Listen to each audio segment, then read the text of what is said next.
Bienvenidos and welcome back to Puro Pinche Gol, the place we discuss all things USMNT y la selección mexicana. My name is Adrian. Joining me once again is my co-host Tocayo, Adrian. Adrian, what's up, bro? Hey, how's it going, dude? I'm just, Thursday night, getting ready for the international friendlies and maybe some Liga MX this weekend.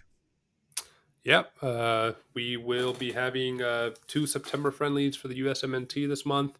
USMNT will play Uzbekistan on September 9th in City Park in St. Louis, Missouri. And then they will play Oman. Yes, you heard that right. Oman on September 12th and the Allianz Field in St. Paul, Minnesota. Man, this is going to be our reaction video to the first roster of Triple G's, Gregg Berhalter's second stint in charge of the USMNT. So let's get into it. I'm gonna go ahead and read down the line, and we'll give our reactions as we go along. That's cool. Let's do it. All right, man. For goalkeepers, we have a new face. One new face to the USMNT. Drake Callender. He's going to be earning his if he plays, he'll make his first cap. This is his first call up. I guess after his heroics in the League's Cup, well deserved. He did well in that tournament. He's been ever since Messi arrived. He's been doing really well. Well, I say not ever since Messi. He's one of the few bright spots that have been for Inter Miami all season. Yeah. Um, Ethan Horvath from Nottingham has been called up, and also from Nottingham Forest, Matt Turner, the undisputed number one currently for the goalies. I don't think there's any real shocker here. What do you think? I mean, who else is there? Yeah, exactly. I mean, I don't know if you want to call, what's his name? He plays at Middlesbrough, Zach Steffen. I think he's Uh, still injured. he's still, there we go. So I'm just surprised to see that Ethan Horvath also plays at Nottingham Forest along with Matt Turner, but I Yeah. think it's clear to say that, or I mean, it's pretty apparent that that goalkeeper position is for Matt Turner to lose. And I Yeah, don't see no, the yeah. He's been definitely playing. Yeah, he's been doing great with Nottingham Forest on the beginning of EPL. yeah. So if he could stay active and healthy there, I mean, Hmm. who takes the spot over him? I don't think Yep. anybody does. So going into defenders, Sergino Dest, who's kind of a, I don't want to, jinx him or anything, but since he moved to PSV Eindhoven, he's been the two games he's had, he's been playing well. He's looked confident going forward, but him going forward has never been the issue, right? It's been always just defending at his club level. So Yeah. we'll see how he does with PSV the whole season long loan. Obviously that Eredivisie is not as high, talent wise. So defending is a lot less crucial. So maybe that's the level he needs to play at to stay fit, stay healthy, and stay playing. Maybe AC Milan, Barcelona were a little too high up the ladder for him for this type of defender that is more of a threat going forward than really Yeah. defender. So we'll see. We'll see. He got called up, obviously. Being called up for the first time, Christopher Lund, a player who is 21, has played for Denmark all his life, who recently filed for a one-time switch. Mark McKenzie from Genk. Kevin Paredes from Wolfsburg, another player who's going to be making his first appearance. And Tim Ream, Fulham. Chris Richards, Crystal Palace. Anthony Jedi Robinson. Miles Robinson from Atlanta, and Joe Scally. So a lot of familiar faces. I don't think there's really anybody missing other than maybe Zimmerman at this point, right? I mean, we see players come in and out from that center back Hmm. role. During the summer, Tim Ream was out due to injury. Zimmerman was in, and now Ream is back. Chris Richards, who had a good Nations League, is back. Anthony Robinson, Scally, who replaced Sergino Dest in the final when Dest was out for a red card or yellow card accumulation. Yeah. No real surprises here, I'd say. I mean, it's cool to see the two young guys coming in, but we'll see what they can bring to the table. Yeah, man. I'm rather with you. I don't see any. I mean, I don't. I'm not disgusted or or I guess angry about any of these call ups. I'm excited to see the Christopher Lund and Kevin Paredes bets. Um, I, I hope that this isn't just necessarily captaining a player for the sake of captaining a player. I really hope to see them more often, especially since they play on two competitive teams at two competitive leagues, and I can definitely see them fighting for a position uh, within the long European Legion pool that the USMNT has. So yeah. Yeah, good point about cap tying. I mean, it's going to bring me into this next guy that we're going to talk about in midfielders. Ben Cremashi, the Inter Mm. Miami player, the youngster who before Messi arrived, looked just like a normal young guy who wasn't really, I mean, standing out or anything. But since Yeah. Messi's arrival, he's been doing really well, and I guess that got him a call up. I mean, this might be one of the cases where you're going to try to cap tie him. Well, remind me, we said this was not a FIFA. Does This that doesn't cap tie them, right? No, not necessarily. And I think even if it was a FIFA friendly, they still have one chance. I guess federation transfer. As So long as they don't play in an official match, I, right? I think so. Yeah. Yeah, yeah. So he won't get cap tied, but this will be his first chance to see the USMNT. Again, the Inter Miami player. Other call ups for midfield: Johnny Cardoso, who we saw in the summer at the Nations League. He plays at Hmm. Internacional in Brazil. Luca de la Torre, who plays at Celta Vigo in España. Weston McKennie, Juventus. Yunus Musa, AC Milan, and Malik Tillman, PSV Eindhoven. Um, I mean, yeah. I mean, I guess who's here?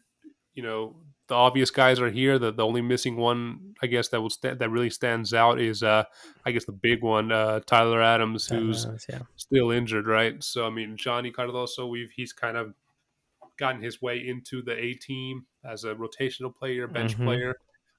Luca del Torre as well, and you're used to seeing Weston McKennie and Yunus Musa. I'm guessing that the trio of Yunus Musa, McKennie, and De La Torre are going to be the ones that are going to be playing these matches, at least for one of the matches. Yeah, I'm surprised to see all these names on for a non FIFA friendly. I am surprised that all these big teams were open to release their players for these two matches that don't mean anything. I mean, they're playing against very weak opposition. Why would you risk your players to get injured, right? Right. My one thought of Ben Kremansky though is right there with you, man. This is a guy who was like a nobody right before Messi joined, and I've heard that he's been, he has the possibility to play for the USMNT or Argentina. And I heard that he's like a I love Argentina guy. And it's if he was a MLS youth revelation player, I can, yeah, all right, let's try to cap tie him. But this is a guy who's just banking on the Messi hype train, right? And honestly, I really don't think he's a outstanding player. I don't see him becoming a you know class A player in the near future. I think he's just another one from El Monton, and I can be wrong. Please prove me wrong, Ben Kremansky. I mean, listen to this and get mad and score as many goals as you want, but come on, man. I mean, this is just cap time for this, or I guess luring a potential talent just because it's right now in it's the is the hot topic, right? It's a, oh my god, it's Ben Kremansky, but in reality it's Messi's touch that is making him look good, right? Yeah, no, I In my agree, opinion. 100%. Yeah, I agree with you. This is a player that, I mean, sure, he loves Argentina. He probably his dream is to play for Argentina. But let's be realistic, Ben. I mean, you're probably not going to be called up to Argentina, at Yeah. least anytime soon. Hmm. So this is maybe just a you might be a good squad player for the USMNT in the near term. Maybe a good Gold Cup option, but I Yeah. don't think he touches this A team. I mean, Nah. there's definitely better options in that department. I mean, So they're definitely calling him up on this round because they want him to feel that he can, mingle with the big names of the USMNT. That's pretty much it. They're bringing him along for the experience, right? Hey, this is what right, you can, this is what you can strive for. This is going to be your day to day if you join the USMNT. yeah. I mean, and good. I mean, good eye opener and good training for Yeah, him. We just we'll see if he can take advantage of that and continue his success that he's had here in the last month with Inter Miami. a month, dude. A month is all you need to be freaking called up to the USMNT, I guess. I do agree with the point you made, though, that it's shocking to see all these European guys. A lot of people crap on Triple G. I mean, we've been known to, but Yeah. this is a strong first lineup for his time back with the U.S. first second stint back with the USMNT. It's a statement call up. He didn't call up, his usual suspects from MLS, his Jesus Hmm. Ferreiras, his Walker Zimmerman. Zimmermans, yeah, his Kelly Acostas, his Paula Riolas, Rola. right? Hmm. The guys were so used to him calling up that you're left scratching your head wondering what did these guys do to make it instead of these other European guys. Hmm.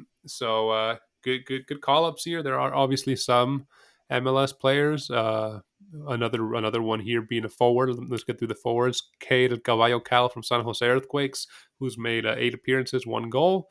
We're a fan of Cade Cowles. He had a Hmm. quiet Gold Cup, but I think it's a lot different when you're playing with this A team versus when you're playing with that team that was shown at Yeah. the Gold Cup. So maybe we can see him, get back to the Caballo Cal that we know. He called up Brendan Aronson, Union Berlin, who recently got a red card for Union. Folarinbalogun, who has officially completed his transfer to Monaco. That's going to be a good one. I think he could have, we talked about it before. He has a big chance to succeed there in Monaco and maybe become one of those players that the USMNT so desperately need, a player that's consistently doing it, scoring goals in a top five league. Balogun is back in. Ricardopepi, PSV Eindhoven, Christian Pulisic, AC Milan, and rounding it up was Timothy Weah with Juventus. So I guess the big omission here that everybody has talked about and just stands out completely, Hmm. um, which they ultimately said he's not back from injury yet, so that might be the reason. But the big story is Gio Reyna and how Berhalter has not even addressed or acknowledged or reached out to him yet. Apparently, he is seeking. I think they're trying to bring on to the USMNT coaching staff an old Barcelona coach that was kind of their remediation and kind of the what do you call it when it's like the psychological coach. So they're trying to bring him onto the USMNT, and apparently they're trying to get a firm to be able to kind of mediate that whole process between Geo and Triple G, Jeez, dude. which is all BS to me. I mean, just call the guy up and tell him, hey, Exactly. we're past this, right? If he's a performer, he's one of your players that has a top ceiling that he has shown to be, a good solution when you're trying to put those sacar las papas del fuego. Just call him up, dude. I mean, what would you have to be this proud about it? At this point in time, Yeah. everyone knows what happened. Everyone knows what happened when you were, younger. We had all this drama. We went through it. We went through freaking BJ Callahan, Tonyo Hudson, through an amazing Nations League and a very disappointing Gold Cup. Just move on and call him up, man. Suck it up. Yeah, I agree, man. Just get it done with already. Triple G. Some quick notes before we wrap this episode up, man. This is another really young average age. We saw the USMT had the second youngest team at the World Cup. This team average age is 23 years, 302 days. Um, the squad averages around 19 caps overall.